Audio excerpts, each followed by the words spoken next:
All right, let me tell you about Sarah.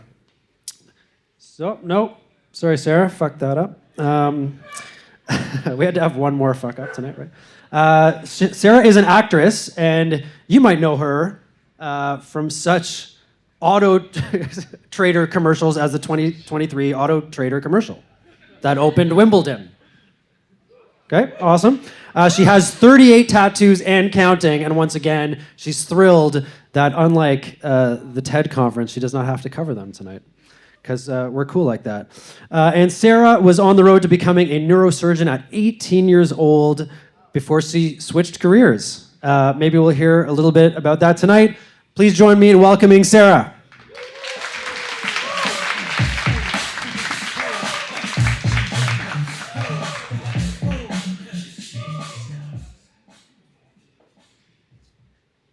Okay, so you're not getting a TED Talk today. You're getting, let's call it an anti-TED Talk. So I want you to imagine, what if every time you broke up with somebody, they sued you? You might make decisions a little bit differently. So, interesting thing about me is, as Neil shared, I'm a neuroscientist, I'm a technologist, I'm a futurist, I'm a mom. I am a recent wife again. And so basically, I don't like doing one thing at a time. I hate doing only one thing.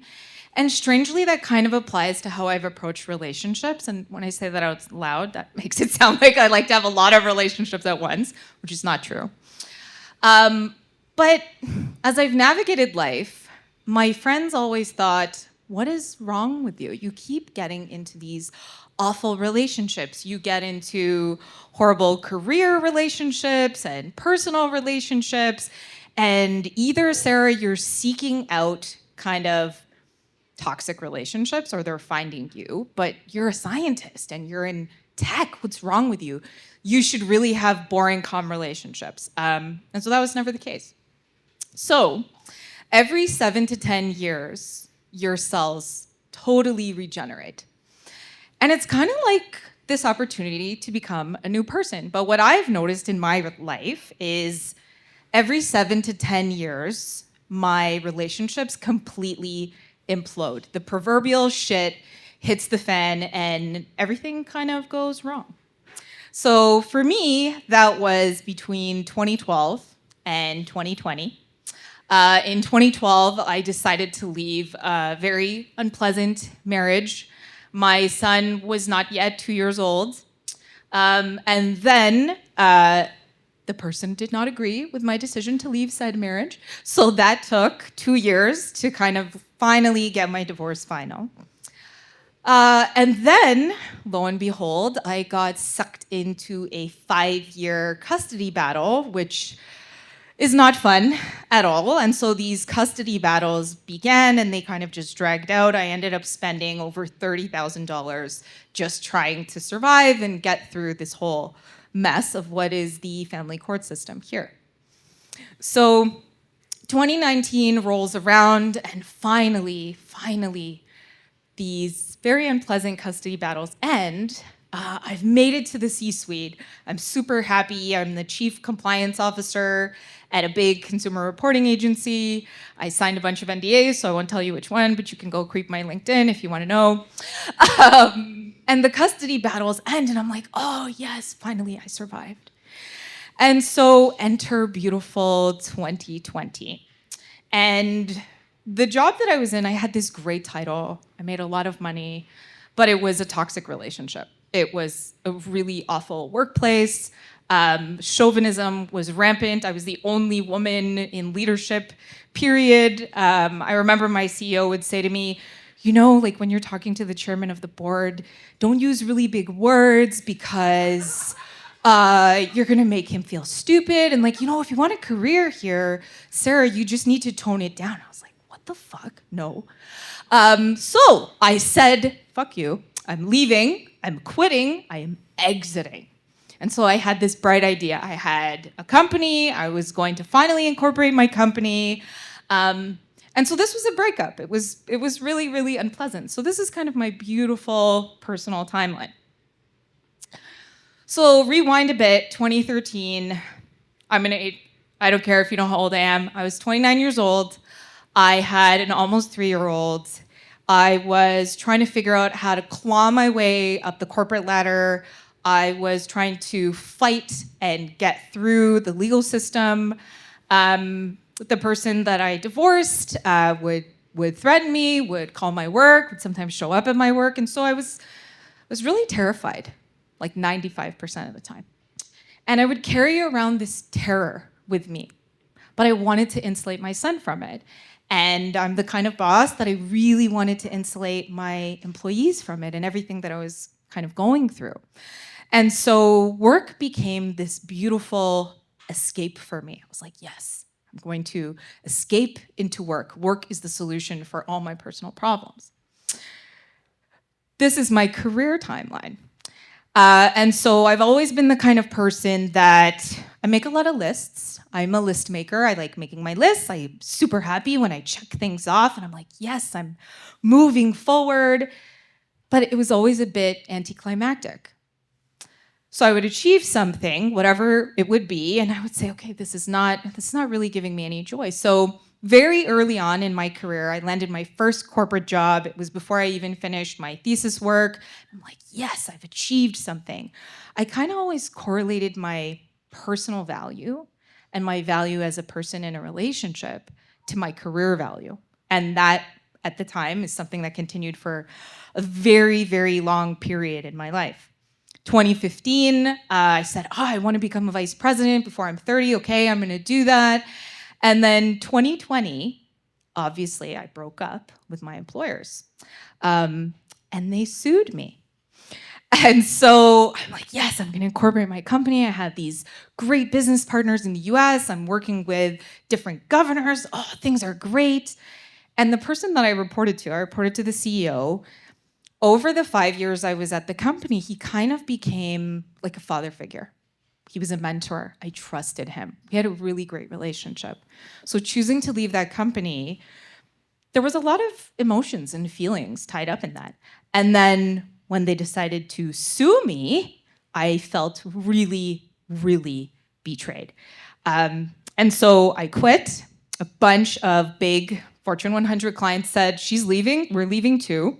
And so their idea to deal with the breakup was they were going to send a letter to all these clients telling the clients, if you work with her, we're going to sue you too.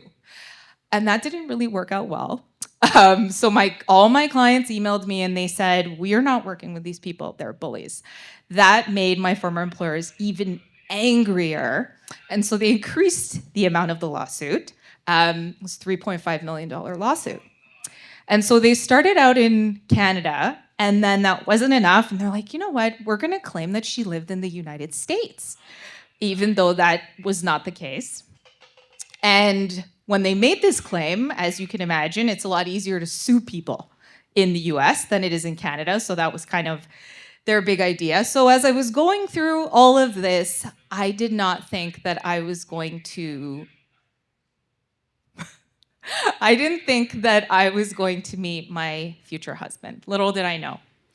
Fast forward to 2024, obviously the story does have a happy ending, but my life has always felt like this series of highs, super highs and super lows. And to me, it was a bit of like, it's a stock market. And I know we have, I think, some day traders here. So I've always felt, well, every time I take a step forward, I've got to go 10 steps backwards. And this is really, really unfair. Why is shit going wrong in my personal life and in my professional life? And then I started thinking about it differently. I'm like, oh, it's actually really efficient because when everything goes wrong at once, I can just deal with it. So I'll tell you the story of how I met the person who is now my husband today. LinkedIn is not for dating. And so I would say, don't do this. But my now husband reached out and sent this really nice, friendly note on LinkedIn. And he said, you are one of the only other entrepreneurs in our executive MBA at UFT Rotman. I'm so excited to work with you. And so it's 2020, it's COVID. For anybody who has kids, I was totally like homeschooling my kid. I was trying to go through doing my master's degree, and I really wasn't paying attention to answering my LinkedIn messages. So it was September 1st, 2020. I get this message. I think I read the message, but I did not reply to the message. So we end up doing our whole executive MBA and we finish, and I'm the person in our kind of MBA group that is the planner, the doer, the organizer. So I organize a St. Patrick's Day event. And I invite him, and I'm like, I have created this event, perfectly curated all the people that I want there. I want you there. And for some reason, he agreed. So we go, we have a great time. And then 2 weeks later, it's March 31st. And I say, oh, I should message him. So I text him my new number. And I say, hey, it's my new number. That was his birthday. And I didn't know that it was his birthday. And so he's replying thinking, what is wrong with this woman? She really is a robot. And she really just doesn't care. She's just messaging me her number and it's my birthday. So I share this with you and pause to find out the ending. So for everybody who doesn't know, this is Margaret Thatcher.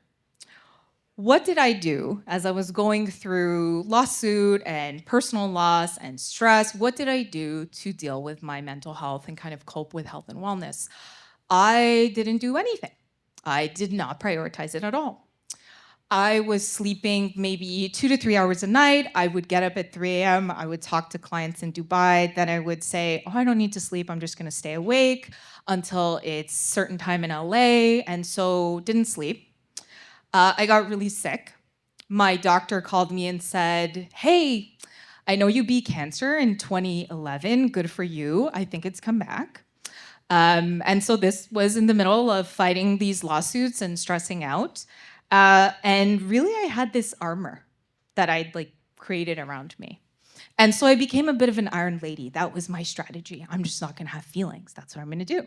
And Margaret Thatcher is known as the Iron Lady. And so unsurprisingly, this is not who my future partner fell in love with. This is the person that he got to meet in 2020. And so kind of looks a little bit different than the person that is on the stage. I was the person that had these 1.5-inch long nails. I would get them refilled every 2 weeks. I drove a really nice car. I got blowouts every week because I didn't want my hair to be too curly. I definitely would take out my tongue ring and I wouldn't show my tats.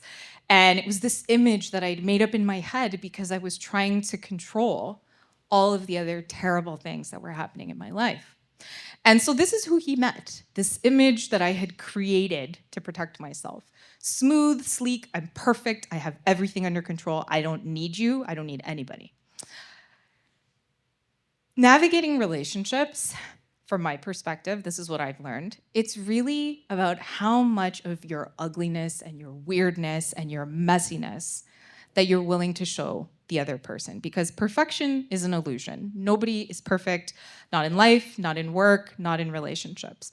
And when you meet somebody that you can really kind of peel off, I wouldn't recommend peeling off your skin, but peel off this veneer of this impermeable facade that you've created. When you meet that person, that's a person that you can actually trust to go through those highs and lows with you.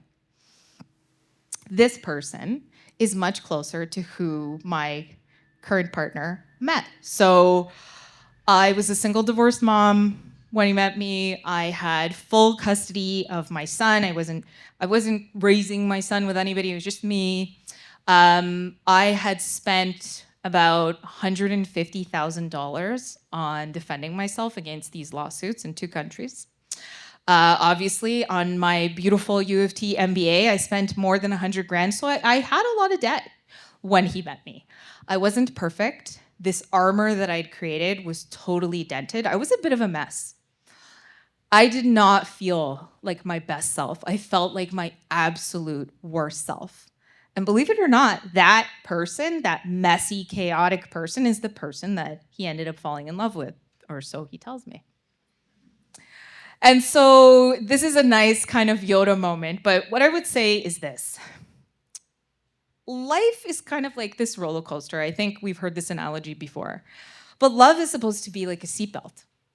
And so you're sitting down and you've got this seatbelt on, and then somebody comes along and they look at this disgusting seat beside you. It's sticky, probably. They look at your face. Potentially, you might puke on them on this ride called life. And they know all of this. And they decide to sit willingly, hopefully willingly. They sit down beside you anyway. Love is supposed to feel that way. And so for a long part of my life, I sought out kind of like these relationships, these challenges. Oh, like it's a challenge. I have to prove to these people in the C-suite that I belong there. Oh, it's a challenge. This person is a total jackass, so I'm going to date them and I'm going to fix things. And so when I think about and I look back at what I did in my career and in my personal life, I was always trying to fix something, to make something fit. This month, on February 1st, I got remarried. Thank you. And this little human, not so little, is my 13-year-old son. He officiated part of our ceremony. And there was lots of crying, and yes, this is one of the photos where I wasn't crying, so I picked this one. But I will tell you that we are living messily, weirdly, chaotically, creatively ever after. And it was my fuck up that led me to the healthiest, happiest relationships of my life.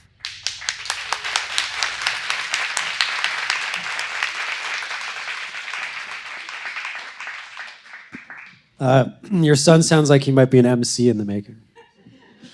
Thank you so much, Sarah. We have time for a couple of questions.